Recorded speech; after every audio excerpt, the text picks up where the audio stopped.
특별히 오늘 누가복음 마지막이라고 특별한 찬양을 또 준비해 주신 것 같아요.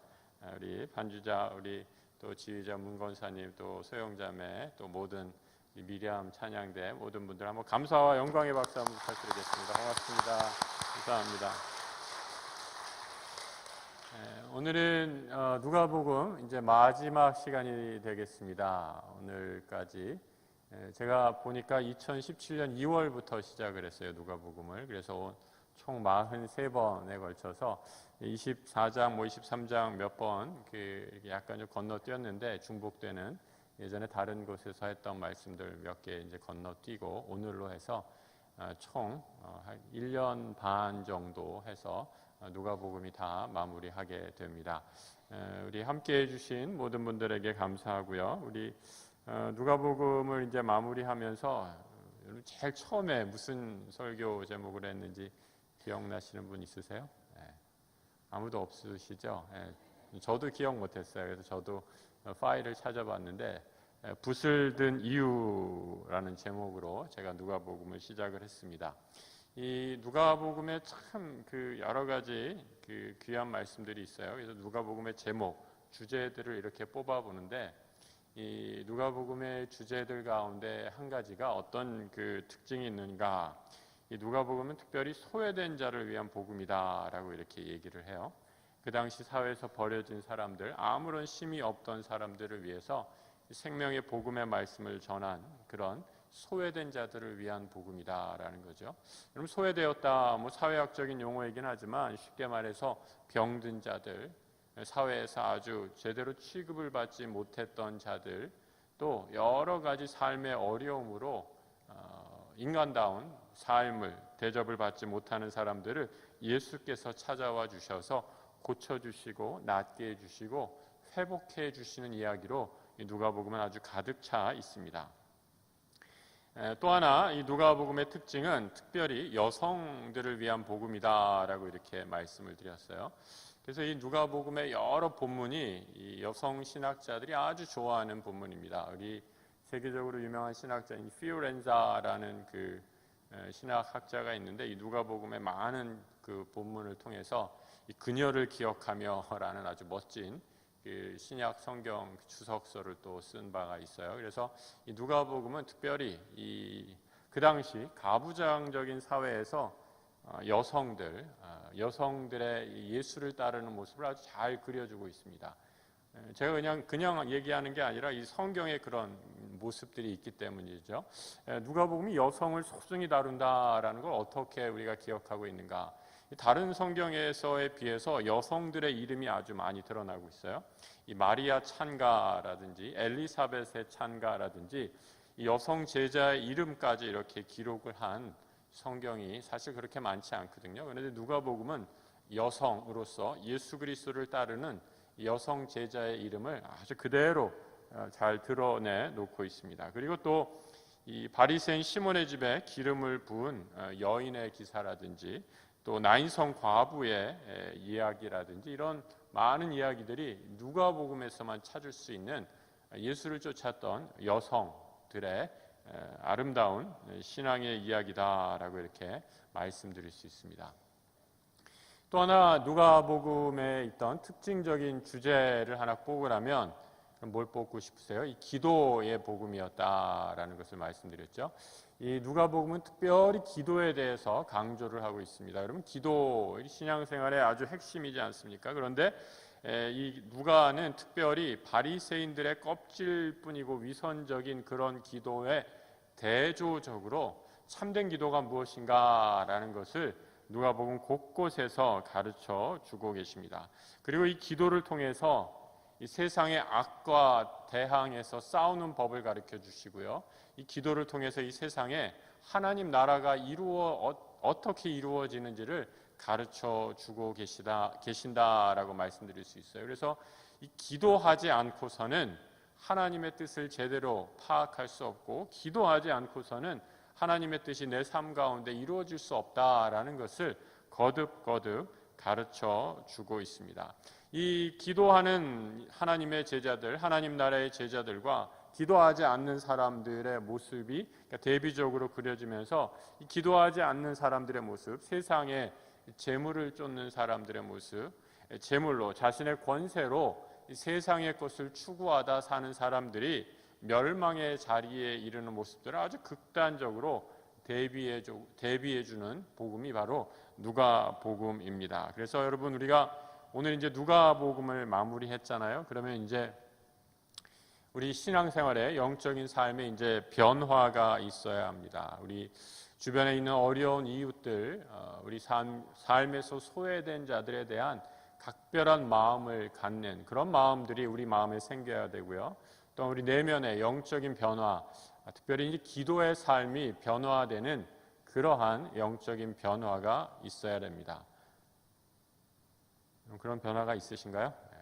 누가복음 이제 많이 공부하셨는데 이런 그 마음의 기도의 제목을 가지시면서 정말 우리가 누가복음 오늘 마무리하면서 하나님, 오늘 이 말씀을 통해서 이 누가복음을 마무리하면서 우리의 영적인 기도의 생활들, 또 우리의 이웃을 사랑하는 마음이 새로워지기를 간절히 원합니다라는 그런 마음으로 함께 오늘 누가복음의 마지막을 함께 했으면 좋겠습니다. 여러분, 이 누가복음은 제가 처음에 시작했던 것처럼 편지 글이다라고 이렇게 말씀을 드렸어요. 처음에 데오빌로 가카요라는 말로 시작을 하죠. 데오빌로라는 사람에게 의사였던 누가가 편지를 쓰고 있는 책이 바로 이 누가복음이에요. 이런 편지를 쓰면은 편지를 쓰는 목적이 있어요, 그죠? 안부를 묻는다든지, 내가 무엇을 알려준다든지, 도움을 청한다든지 여러 목적을 가지고 이 편지를 쓰는데, 누가복음에 많은 숨겨진 주제들 우리가 지금까지 1장부터 쭉 24장까지 다뤄왔는데 1장부터 24장까지를 쭉 마무리하면서 그럼 과연 이 누가복음의 편지를 쓴 목적이 무엇이냐, 이거를 우리가 분명히 알고 있어야 되잖아요, 그죠? 그래서 이거를 알면 이 누가복음에 흐르는 주제를 우리가 놓치지 않고 잘 파악할 수 있다라는 거죠. 그래서 여러분, 오늘 오신 분들은 특별히 참 중요하신 분들이에요. 왜냐?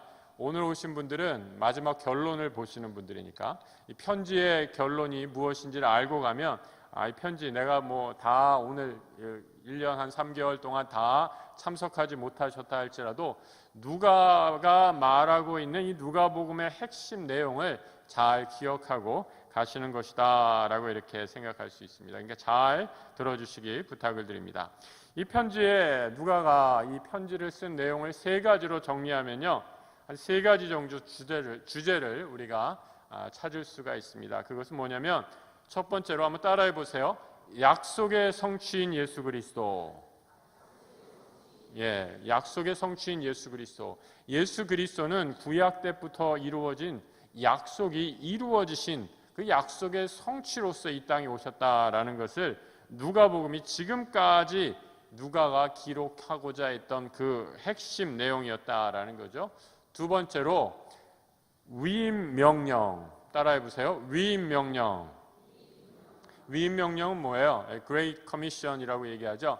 하나님께서, 예수 그리스도께서 우리에게 복음을 전하라라고 위임하신 그 명령을 우리가 지켜 살아가야 한다라는 것이 누가복음의 두 번째 주제다라고 이렇게 말씀드릴 수 있습니다. 마지막으로 세 번째 따라해 보세요. 증인의 삶.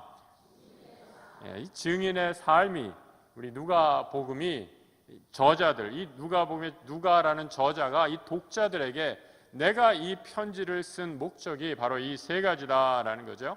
약속의 성취이신 예수 그리스도, 위임 명령, 선교의 사명, 그리고 증인의 삶, 이 세 가지 것들을 하나하나 살펴보도록 하겠습니다. 첫 번째, 약속의 성취라는 것, 이것이 누가복음 기록의 첫 번째 목적이었다라는 겁니다. 44절을 같이 한번 읽어보도록 하겠습니다. 또 이르시되 내가 너희와 함께 있을 때에 너희에게 말한 바 곧 모세의 율법과 선지자의 글과 시편의 나를 가리켜 기록된 모든 것이 이루어져야 하리라 한 말이 이것이라. 여러분, 예수님이 이제 천국에 승천하시기, 하늘로 승천하시기 직전에 말씀에 대해서, 자신에 대해서 말씀하시죠. 내가 여기까지 내가 한 말만 너희들 잘 기억해. 내가 신약시대, 신약성경 그때는 없었지만 너희들 내가 한 말 기록하고 있지? 내가 했던 말 잘 적어놨지? 그것만 잘 기억해 이렇게 얘기하신 게 아니에요. 예수님이 뭐라고 말씀하셨느냐? 모세의 율법, 선지자의 글, 그리고 시편에 나를 가르쳐 기록된 것. 여러분 여기서 나가 누구를 얘기하는 거예요? 예수님을 의미하는 거죠.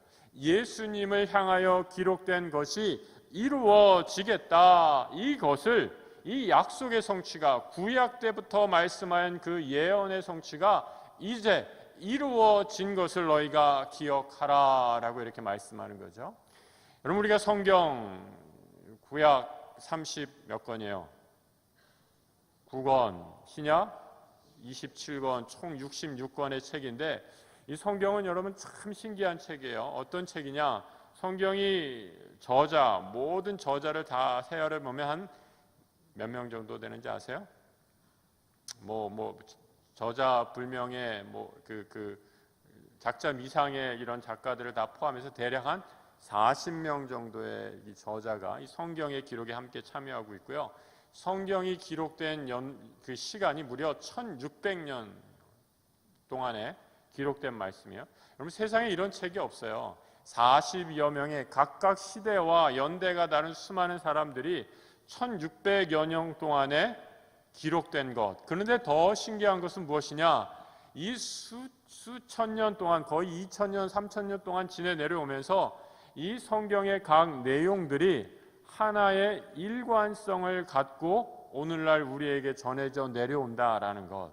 이거 엄청나게 신기한 일이다라는 거죠. 이 세상에 이런 책은 찾을 수도 없고 만날 수도 없고 볼 수도 없다라는 거죠. 그래서 성경을 하나님의 계시, 하나님께서 자신의 뜻을 드러낸 책이다라고 이렇게 말씀하신 성경이라고 말하는 이유가 바로 여기에 있다라는 거죠. 이 책은 그냥 세상의 이야기, 소설가들이 쓰는 만들어낸 이야기가 아니라 하나님이 인류를 향한 구원의 메시지가 이 책 속에 녹아져 있다라고 이렇게 말씀하고 있는 것이죠. 모세의 율법부터 선지자의 글, 그리고 심지어 시편에 있는 모든 말씀 가운데 예수 그리스도라는 이름이 단 한 번도 안 나온다 할지라도 그 성경의 모든 주제는 어디로 향하고 있다고요? 예수 그리스도에게로 향하고 있다라는 것을 너희들이 꼭 기억하라라는 겁니다. 그래서 여러분 누가는 마치 이렇게 얘기하고 있는 것 같아요. 성경을 아무리 열심히 읽어도, 교회를 아무리 열심히 다녀도, 아무리 오래 다녀도 뭐라고요? 예수를 만나지 못한다면 말짱 도루묵이다라는 거죠. 네. 말짱 도루묵이다라는 거예요. 왜요? 성경에, 이 성경책에 기록된 주인공 예수 그리스도를 만나지 못한다면 우리의 모든 신앙생활, 우리의 모든 성경 읽기가 다 무너져 버리기 때문이다라는 거죠. 성경에 기록된 저자의 목표는 예수 그리스도를 다 가르치고 있는데 그 주님을 만나지 못한다면 이것처럼 안타까운 일이 어디 있는가라는 거죠. 여러분 오늘 이 자리에 누가복음을 마무리하면서 이 자리에 오신 우리 모든 성도님들, 우리의 삶 가운데, 우리의 기도 생활 가운데, 우리의 말씀 있는 성경 읽기 가운데 살아계신 예수 그리스도를 만나는 놀라운 축복이 여러분의 삶 가운데 넘치시기를 주님의 이름으로 축복합니다. 여러분 성경의 주인공이 예수 그리스도이신데 주님이 어떤 일을 하셨는가? 여러분 주님이 어떤 일을 하셨나요? 주님이 어떤 일을 하셨어요? 막상 이렇게 물으니까 막 이렇게 너무 많이 했는데 우리 주님이 뭘 얘기하지? 병자도 고치시고 말씀도 전하시고 뭐 여러 가지 일을 한 게 막 떠오르시잖아요. 근데 누가는 주님이 이 땅에 오신 일을 이렇게 정리하고 있어요. 46절에 7절 말씀 같이 한번 읽어보겠습니다. 그리스도가 고난을 받고 제3일에 죽은 자 가운데서 살아날 것과 또 그의 이름으로 죄 사함을 받게 하는 회개가 예루살렘에서 시작하여 모든 족속에게 전파될 것이 기록되었으니. 여러분 이 세계의 유명한 종교들, 뭐 다른 종교, 불교라든지 회교라든지 뭐 또 뭐가 있나요? 불교, 회교, 힌두교, 뭐 하여튼 그런 여러 가지 세계 몇 대 종교 있다라고 한다면 그 세계의 다른 종교들은, 기독교가 아닌 다른 종교들은 보면요, 그 종교 창시자의 삶을 그렇게 강조하는 그런 종교는 별로 없어요. 불교를 한번 예로 들어볼까요? 불교는 석가가, 붓다가 깨달음을 얻어서 그런 삶의 얘기들을 하지만 불교의 강조점은 어디 있는가? 석가가 깨달음을 얻은 후에 그 깨달음의 내용을 열심히 공부하고, 그 불교 경전을 공부하는 거죠. 그것을 깨우쳐서 이 도에 이르는 것이 불교의 가르침이다, 도다라고 이렇게 얘기할 수 있죠. 그런데 여러분, 우리 기독교는요, 어때요? 기독교의 복음은 어떤가? 예수 그리스도께서 이 땅에 오셔서 탄생부터 자라시고 순환당하시고 십자가에 달려 돌아가시고 부활 승천하시기까지 그 예수 그리스도의 모든 생애와 삶이 복음의 핵심을 이루고 있다라는 거죠. 예수님의 복음은 예수님의 삶과 절대로 떨어져서 이루어질 수 없다라는 거죠. 예수님 삶이 곧 복음이셨고 예수님의 복음이 곧 그의 삶이셨다라는 거죠. 말씀이 육신이 되신 분으로 이 땅에 오셨기 때문에 예수님은 삶과 육신이, 말씀과 삶이 하나 되신 분이셨기에 이러한 놀라운 증거가 일어나고 있다라는 거죠. 여러분, 누가는 예수님을 이 땅에 오셔서 어떤 일을 하신 분인가 이렇게 얘기하고 있어요. 그리스도가 고난을 받고 제3일에 죽은 자 가운데서 다시 살아나신 분이다 라고 이렇게 말씀하고 있습니다. 성경의 주인공 예수 그리스도신데, 그리스도가 바로 이 땅에 오셨다라고 이렇게 말씀을 드렸습니다. 여러분, 제가 언젠가 예수 그리스도 이 이름에 대한 말씀을 드린 적이 있죠. 그리스도라는 말의 이름은 뜻은, 그것은 이름이 아니라 직책이다라고 이렇게 말씀드렸어요. 직책, 그리스도라는 말의 직책, 그 직책은 뭐냐? 제 이름은 박원빈이고 목사라는 건 직책이잖아요. 그렇죠? 그래서 여러분, 만약에 저를 목사야 이렇게 부르면 좀 말이 안 맞죠? 그렇게 부르실 수 마음이 있다 할지라도, 왜요? 그거는 직책에다 호칭을 붙이는 거니까. 그렇죠? 호칭은 그냥 이름에다 붙여야지 맞는 거잖아요. 무슨 말씀인지 아시겠죠? 그리스도라는 것은 직책에 관련된 거예요. 그리스도라는 말의 직책은 뭐냐? 그리스도라는 말의 뜻은 기름 부음을 받은 자, 메시아라는 뜻이었어요. 그러니까 유대교에서 예수님이 오시기 전부터 그리스도 사상, 메시아 사상은 늘 있었다라는 거죠. 구약에서 그리스도, 메시아는 세 가지 경우에 기름 부음을 받는 것이 해당이 됐어요. 어떤 사람들이 기름을 받았느냐? 왕이 기름을 받았고요, 제사장이 기름을 받았고요, 선지자가 기름 부음을 받았다라고 이렇게 얘기해요. 그 사람들을 가리켜서 메시아, 기름 부음을 받은 자다라고 이렇게 얘기했는데, 유대인들은 어떻게 생각했느냐? 이런 기름 부음을 받은 자 중에 킹 오브 킹스, 왕 중에 왕인 메시아가 정말 이 기름인데 보통 기름이 아니라 참기름 진짜 좋은 기름, 하늘로부터 내린 기름을 받으신 분이 예수님이, 메시아가 이 땅에 오셔서, 그분이 예수님이라고는 유대인들은 생각 못했죠. 부정을 했죠. 그분이 오셔서 우리를 해방시켜 주실 것이다. 그분의 이름이 그리스도라는 직책을 가진 분이다 라는 분이었는데, 여러분, 성경은 뭐라고 얘기하고 있어요? 이 땅에 오신 예수가 바로 그분 그리스도셨다라고 이렇게 말씀하는 거잖아요. 그래서 우리가 예수 그리스도라고 이렇게 부르는 거예요. 예수가 이름이고 그리스도가 성이 아니라라는 거죠. 그러니까 예수 그리스도, 이름은 예수님이셨는데 예수 그리스도, 기름 부음을 받은 메시아가 이 땅에 오셨는데, 유대인들은 이 예수님을 어떻게 생각했는가?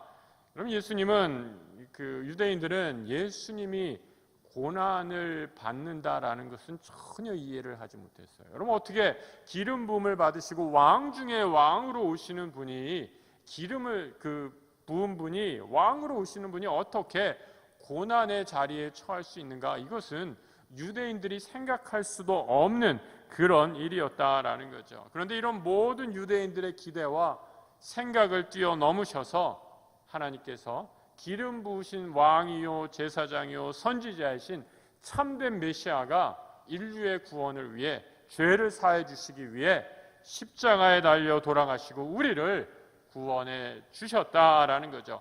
이 사실을 믿는 것이 복음이다라고 누가는 가르쳐 주고 있습니다. 이것을 깨달아서 마음의 회개를 할 때에, 돌이킬 때 복음을 영접할 수 있는 은혜를 누리게 되는 거죠. 그런데 여러분, 이 간단한 예수님께서 이 땅에 오셔서 고난을 받으시고 제3일에 죽고 다시 살아나신 그 사실을 마음에 믿고 회개하는 이 단순한 복음의 진리를 받아들이는 사람이 그렇게 많지 않았다라는 겁니다. 누가는 이 복음을 어떻게 깨달을 수 있는가? 오늘 보면 45절에 이렇게 말씀을 하고 있죠. 45절은 뭐라고 얘기합니까? 같이 한번 읽어볼까요? 이에 그들의 마음을 열어 성경을 깨닫게 하시고 라고 얘기하고 있어요. 여러분, 예수가 그리스도이다라는 사실을 깨닫게 되는 것도 그래서 여러분 은혜입니다. 눈이 열리고 마음이 깨달아져야지 이 사실을 우리가 받아들일 수 있습니다. 반대로 마음이 닫히고 마음이 닫히면 주의 말씀을 도무지 깨달을 수 없습니다.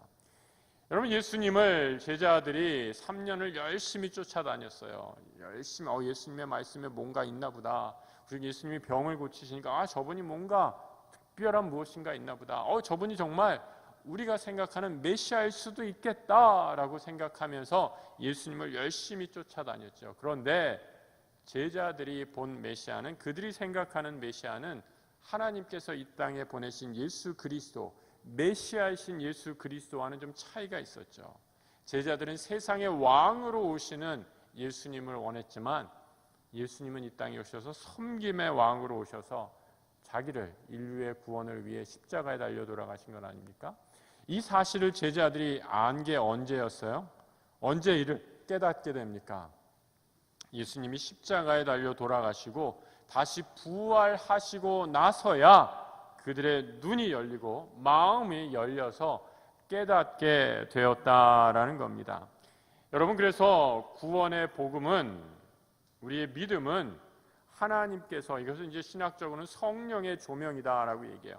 성령의 빛을 비춰 주실 때야만 우리의 마음이 열리고 눈이 열리고 하나님의 말씀을 깨닫게 됩니다. 우리 누가복음을 마무리하면서 오늘 이 자리에 오신 모든 성도님들, 말씀을 읽을 때마다 우리의 눈이 열리고 마음이 열려서 하나님께서 우리를 향한 진리의 빛들을 밝히 깨달아되는 놀라운 은혜가 넘치시기를 축복합니다. 그럼 누가복음은 누가 기록했어요? 누가가 기록했죠? 네. 사도행전은 누가 기록했나요?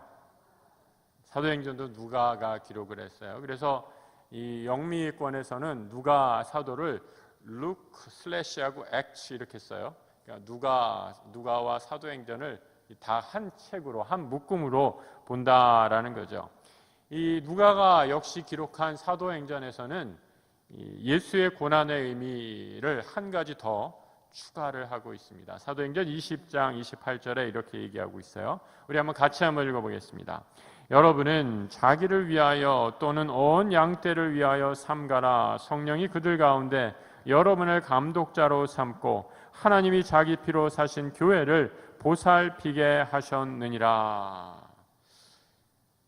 누가가 사도행전에서 예수 그리스도의 십자가 피 흘림, 그 피 흘림의 영적인 의미를 한 가지 더 추가하죠. 그것은 무엇이냐? 이 땅에 하나님이 자기 피로 사신 교회를 살피시기 위함이다 라고 이렇게 말씀해 주고 계십니다.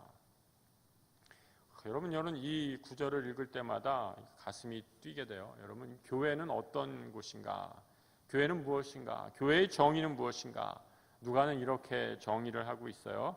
교회는 건물이 아니에요. 교회는 바로 사람이 주인인 곳이 아니라 교회는 무엇인가? 교회는 하나님이 자기 피를 주고 자기의 피를 흘려 사신 것, 그것이 바로 하나님의 교회이다라는 거죠. 여러분, 그래서 이 교회는 하나님의 아들 예수 그리스도의 생명의 피가 흐르는 줄 믿으시기 바랍니다. 이 교회에는 모든 죄인을 사해 주신 구속의 용서의 피가 흐르게 되는 줄 믿으시기 바랍니다. 그리고 이 교회는 아직도 죄에서 돌아오지 못한 사람을 간절히 기다리는 우리 주님의 눈물의 피가 흐르는 곳이 바로 이 교회이다라는 거죠. 예수 그리스도의 피값을 주시고 사신 이 교회를 하나님께서 우리에게 맡겨주셨다라는 겁니다. 함께 동역하자라고 이렇게 불러주셨다라는 겁니다. 여러분, 교회를 위해 일하는 분, 교역자들만, 교회의 직원들만 가르치는 말이 절대 아니에요. 이것은 교회 성도, 교회 모든 성도를 대상으로 너희들은 다 하나님이 피값 주고 산 이 교회를 위해 부름받은 존재로 하나님의 교회를 섬기도록 하나님의 동역자로 세우신 사람들이다라고 이렇게 말씀하고 있는 것입니다. 그래서 여러분, 교회에서 섬기는 것은요, 하나님의 주인 되신 교회의 동역자가 되는 하나님의 놀라운 특권이고 축복인 것입니다. 정말 이것을 믿으시기 바랍니다. 그래서 저는 사실 솔직히 이게 교회의 정의대로 하면, 그럼 교회의 직분을 만약에 맡겼을 때 감사함으로 아멘으로 받아들이지 못한다면 여러분, 그분은 솔직하게 이 교회의 정의대로 한다면 그 직분을 맡을 자격이 없는 분이에요. 이 동역의 의미, 하나님의 피값으로 불러주신 하나님의 교회에 나를 일꾼으로 불러주셨는데 내가 어떻게 감히 노할 수 있겠습니까? 하나님 감사합니다. 나 같은 죄인에게 이러한 거룩한 일을 맡겨주셨으니 이것이 하나님의 놀라운 은혜입니다 라고 이렇게 고백하며 충성을 하는 것이 믿는 자의 바른 태도가 아니겠습니까? 여러분, 오늘 예배드리는 우리 모든 성도들, 하나님께서 피값 주고 사신 교회로 우리를 동역하자라고 불러주심을 믿으시고 그 부르심에 순종함으로, 감사함으로, 기쁨으로 응답하시는 우리 성도들 되시기를 축복합니다. 그럼 누가가 또한 이 책을 기록한 이유는 Great Commandment, 위임 명령, 하나님의 위임, 선교의 사명을 감당하기 위함이다 라고 이렇게 말씀을 드렸죠. 오늘 본문 47절과 8절의 말씀 같이 한번 읽어보겠습니다. 또 그의 이름으로 죄 사함을 받게 하는 회개가 예루살렘에서 시작하여 모든 족속에게 전파될 것이 기록되었으니 너희는 이 모든 일의 증인이라 라고 말씀합니다. 주님이 피값 주고 사신 교회가 이 세상에서 해야 할 가장 중요한 사명이 무엇인가? 그것은 바로 회개의 복음을 전하는 것이다 라는 거예요. 그럼 교회가 건축을 하고 교회가 집을 짓고 교회가 모든 사업을 하는 것, 그 모든 사역의 중심은 바로 이 회개의 복음을 하기 위한 일에 초점이 맞추어져 있어야 합니다. 이 사명이 잘못 흔들리게 되면 시험받고 넘어지게 되고 큰 어려움에 봉착하는 것을 보게 되죠. 여러분, 회개, 하나님께로 돌이킨다라는 거죠. 하나님과 나 사이에 있는 담을, 영적인 담을 허물어 버리는 것입니다. 이 세상에서 쫓아 살던 내가 이제 하나님의 자녀로 살아가기로 결정하는 것이죠. 누가는 이런 하나님의 복음의 능력으로 자신을 깨닫게 되었을 때 어둠에 있다가 다시 빛 가운데로 걸어가는 삶에 대해서 굉장히 자주 얘기하고 있어요. 오늘 찬양대가 미리암에서 찬양해 주신 것처럼 오늘 제가 설교의 내용이 뭘 할지 아신 것 같아요. 그 빛의 내용 뭐라고 얘기하고 있는가? 누가복음 1장 79절 같이 한번 읽어보겠습니다. 어둠과 죽음의 그늘에 앉은 자에게 비치고 우리 발을 평강의 길로 인도하시리로다 하니라. 그래서 여러분, 이 빛을 한번 깊이 묵상해 보세요. 우리 꼬맹이들이 밤에 오줌 매러 올 때 저 혼자 일어나서 못 가요. 바로 앞이 화장실인데도 어둡다고 그냥 빨리 가서 불을 탁 켜고 그냥 뛰어가듯이 갔다 오고 웃기지도 않아요. 왜 그래요? 어두움이 자신을 무섭게 한다라는 거죠. 반대로는 빛을 한번 묵상해 보세요. 빛은 하나님의 예수 그리스도의 말씀을 상징하는 거잖아요. 빛이 우리 마음에 비치게 되는 순간 여러분, 우리는 모든 두려움이 사라지게 됩니다. 여러분이 갖고 있는 삶의 근심, 걱정, 두려움, 하나님의 말씀의 빛이 비추시는 순간 모든 두려움이 사라지는 줄 믿으시기 바랍니다. 제 말이 아니라 여러분 방금 읽으셨잖아요. 빛이 비추셨을 때, 죽음의 그늘에 앉은 자에게 빛이 임하게 됐을 때 뭐가 임하게 됩니까? 우리 발을 평강의 길로, 평안함의 길로 인도해 주신다라고 약속해 주고 계십니다. 여러분, 말씀의 은혜가 바로 이런 거 아닙니까? 사도행전 26장 18절 또 같이 한번 읽어볼까요? 그 눈을 뜨게 하여 어둠에서 빛으로 사탄의 권세에서 하나님께로 돌아오게 하고 죄 사함과 나를 믿어 거룩하게 된 무리 가운데 기업을 얻게 하리라. 빛이 비추는 순간 눈이 뜨게 되죠. 어둠에서 빛으로 옮겨지게 되죠. 사탄의 권세에 있던 우리가 하나님께로 돌아오는 참된 회개의 역사가 일어나게 된다라는 거죠. 이전에 깨닫지 못했던 죄를 발견하게 됐을 때 하나님께서 주시는 평안 가운데 이제 사탄의 어둠의 권세가 아니라 하나님 나라의 진리의 평강의 권세 아래 놓이게 되므로 감사하게 된다라는 거죠. 여러분, 이 빛이 우리 교회 안에 있기에, 주님께서 핏값 주고 사신 이 교회 안에 이 생명의 빛이 있기에 이 빛은 교회 안에만 가두어 있어서는 안 된다라는 거죠. 이 빛이 교회 안에만 갇혀 있을 때 그 빛은 힘을 잃고 곧 꺼져버리게 됩니다. 이 생명의 빛은 세상 모든 열방을 향해 비추어 나가야 된다라는 거죠. 사도행전 13장 47절 같이 읽어봅니다. 주께서 이같이 우리에게 명하시되 내가 너를 이방의 빛으로 삼아 너로 땅끝까지 구원하게 하리라 하셨느니라. 이 빛이 우리에게 있다면, 진리의 빛이 있는 사람은 그래서 당연히 주의 말씀을 전하고 복음을 전할 수밖에 없다라는 겁니다. 하나님께서 내가 너를 이방의 빛으로 삼겠다라고 말씀하시는 거죠.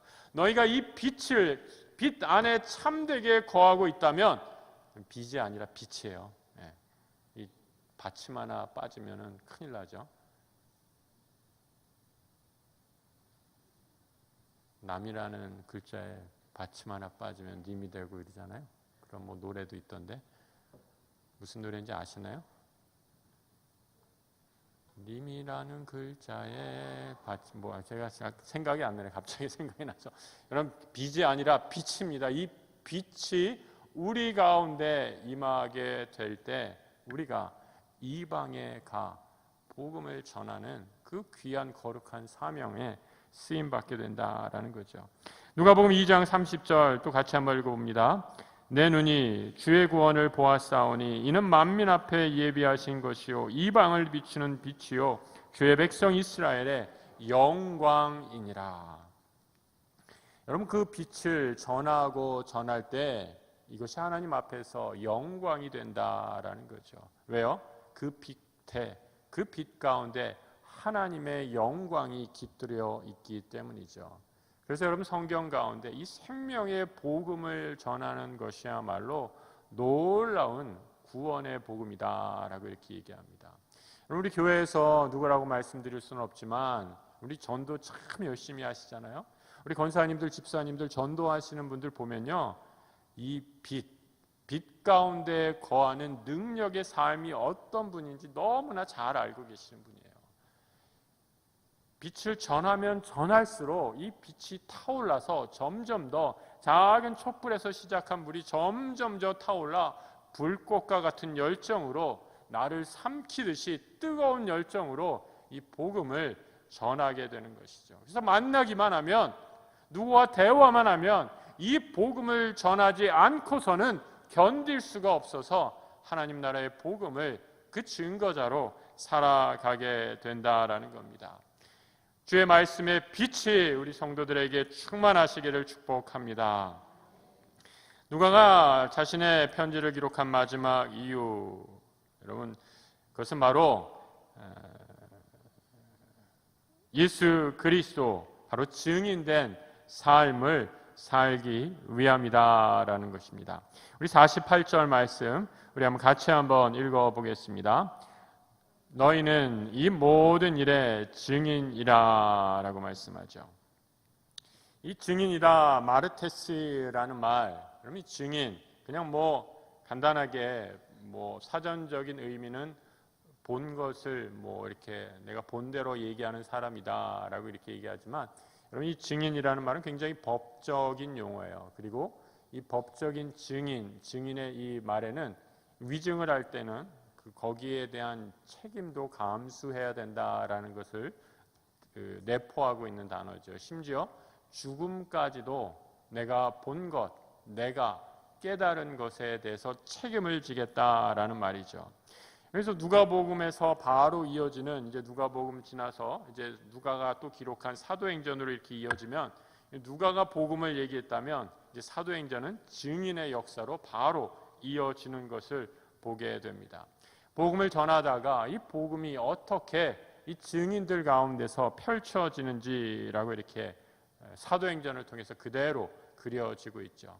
그래서 그리스도의 증인이란 예수로 인해 내가 손해보고 고난받고 어려운 일을 당해도 오히려 포기하지 않고 기뻐하는 그런 삶을 의미하고 있습니다. 증인의 삶이 환난과 고난이 기다리고 있어도 감당할 수 이유는 무엇인가? 바로 성령께서 함께 해주시기 때문입니다. 오늘 본문 49절의 말씀을 같이 한번 읽어보겠습니다. 볼지어다 내가 내 아버지께서 약속하신 것을 너희에게 보내리니 너희는 위로부터 능력으로 입혀질 때까지 이 성에 머물라 하시니라. 예수께서 성령을 보내주신다라고 말씀하시죠. 증인의 삶을 살아갈 때 꼭 필요한 것, 성령이 너희와 함께 해 주시겠다라고 이렇게 약속하고 있어요. 여러분 이 누가가 이 성령을 표현하기에 요한복음이랑 좀 다르게 표현하고 있죠. 요한복음을 보면 성령이 위로부터 임하시리라, 성령이 함께 하시리라라고 이런 식으로 표현하고 있는데, 누가는 조금 더 구체적으로, 이 의사라서 그런지, 누가가 의사라는 직업의 소유자라서 그런지 이 성령을 뭐라고 표현하고 있느냐? 옷으로 표현하고 있어요. 위로부터 능력으로 입혀주시는 성령의 옷을 입게 될 것이다 라고 이렇게 말씀해 주고 있습니다. 나는 비록 이제 하늘로 승천하지만 이제 성령이 이 땅에 내려와 너희에게 성령의 옷을 입혀주시고 내가 다시 오는 그날까지 너희와 함께함으로 하나님이 너희에게 맡겨주신 증인의 사명, 거룩한 선교의 위임 명령을 끝까지 이행하도록 함께해 주실 것이다 라고 말씀해 주고 있죠. 그래서 여러분 성령의 옷을 입고 증인의 삶을 감당하는 성도들의 마지막 모습을 그리는 것으로 누가복음이 끝이 나고 있습니다. 50절 이하의 말씀을 같이 한번 읽어볼까요? 예수께서 그들을 데리고 베다니 앞까지 나가사 손을 들어 그들에게 축복하시더니 축복하실 때에 그들을 떠나 하늘로 올려지시니 그들이 그에게 경배하고 큰 기쁨으로 예루살렘에 돌아가 늘 성전에서 하나님을 찬송하니라. 하늘로 승천하시는 예수의 모습, 여러분 그 예수의 모습을 보고 슬픔과 근심, 좌절, 눈물을 흘리고 있지 않습니다. 예수가 승천하시는 모습을 보고 무리들은 경배했다라는 거죠. 예배의 모습이죠. 주님은 우리의 찬송과 영광을 받으시기에 합당한 분이시기에 예수 그리스도를 보고 그분께 찬송과 영광을 돌려드리며 예배하며 큰 기쁨 가운데 하나님께 영광을 돌리는 것을 보게 됩니다. 여러분 우리가 요즘에 이 새벽 기도 때 이 신정론 욥기를 읽고 있어요. 이 욥기의 주제는 이 신정론이라는 주제를 다루고 있어요. 이 신정론이라는 게 신약의 한 용어인데, 이 하나님이 왜 이 땅 가운데 악을 허락하시는가, 그리고 그 악을 우리가 어떻게 받아들여야 하는가라는 것을 신학적으로 규명하고 연구하는 한 분야를 신정론이라고 얘기를 해요. 이 신정론이라는 주제는 굉장히 어려운, 신학에서 아주 역사가 길고 많은 학자들이 연구를 하고 있는 그런 부분이죠. 이 욥기를 그래서 읽고, 저도 같이 아침마다 새벽마다 주회를 하면서 하나하나 읽고 있으면 참 힘들 때가 있어요. 왜 그러냐? 이 욥의 고난이 일단은 굉장히 힘든 고난의 언어이고, 욥이 당한 고난을 누구도 알아주지 않아서 정말 처절할 정도로 고통 가운데 신음하는 한 사람의 모습을, 그것을 여러분이 새벽마다 읽는다고 생각해 보세요. 근데 우리 성도님들이 얼마나 새벽에 또 열심히 잘 들어주시는지 감사해요. 근데 여러분, 이 누가복음은요, 이 신약 성경으로 넘어오면 이 욥기와 같은 무거운 신정론의 주제는 찾아볼 수가 없어요. 이 복음서로 넘어오게 되면, 신약으로 넘어오게 되면 예수 그리스도가 계시기 때문이죠. 그러니까 욥은 여러분, 예수 그리스도를 만나지 못한 상황 가운데서 그 고난의 짐을 다 짊어지었으니 얼마나 힘들게 신앙생활했겠어요. 근데 우리는 그렇지 않잖아요. 우리는 주님이 우리와 함께 하심을 알기에 우리는 주님을 찬양하고 경배하고 기쁨 가운데 살아갈 수 있다라는 거죠. 여러분, 예수 그리스도가 우리 삶에 있으면 어떠한 고난도 슬픔도 어려움도 질병도 극복하고 기쁨과 감사와 찬양으로 변하실 줄 믿으시기 바랍니다. 여러분, 그것이 예수 그리스도 안에 있는 믿음의 이름의 능력이기 때문이죠. 여러분, 실제로 누가복음이 끝나고 누가가 기록한 사도행전으로 넘어가 보세요. 사도행전에 넘어가 보면 주의 복음을 전하는 사람 그 누구도 나 힘들어, 나 못 살겠어, 이놈의 거 때려쳐야겠다, 이렇게 불평하고 원망하는 사도 바울, 예수의 제자들 단 한 명도 없어요. 감옥 가운데 갇힐 때도, 질병 가운데 있을 때도, 매를 맞거나 감옥에 있을 때도, 온갖 삶의 어려움과 고난과 환난 속에서도 누구 때문에? 예수 그리스도 그 한 분 때문에 감옥에서도 찬양하고, 고난이 닥쳤을 때에도 찬양하고, 병들었을 때도 감사 찬양할 수 있는 놀라운 믿음의 삶을 살게 됩니다. 여러분, 증인에게 오늘 누가는 성령의 옷을 입혀주신다라고 말씀하고 있습니다. 여러분, 아이들이 슈퍼맨, 스파이더맨 옷 입고 까불고 장난하는 거 보세요. 얼마나 귀여워요. 자기가 진짜 슈퍼맨이 된 것처럼 뛰어다니고 막 날뛰잖아요. 우리는 어떤 사람들이에요? 하나님께서 성령의 옷을 입혀주신 사람입니다. 이 옷을 입혀주셔서 하나님께서 우리에게 하나님 나라, 주님께서 피 흘리고 값주고 사신 이 교회를 위해 섬기고, 이 교회를 통해 세상 열방 끝까지 빛의 복음을 전하라라고 분부해 주셨습니다. 이 놀라운 복음의 은혜, 증인의 삶을 성령 충만함으로 감당하는 우리 모든 성도들 다 되시길 주의 이름으로 축복합니다.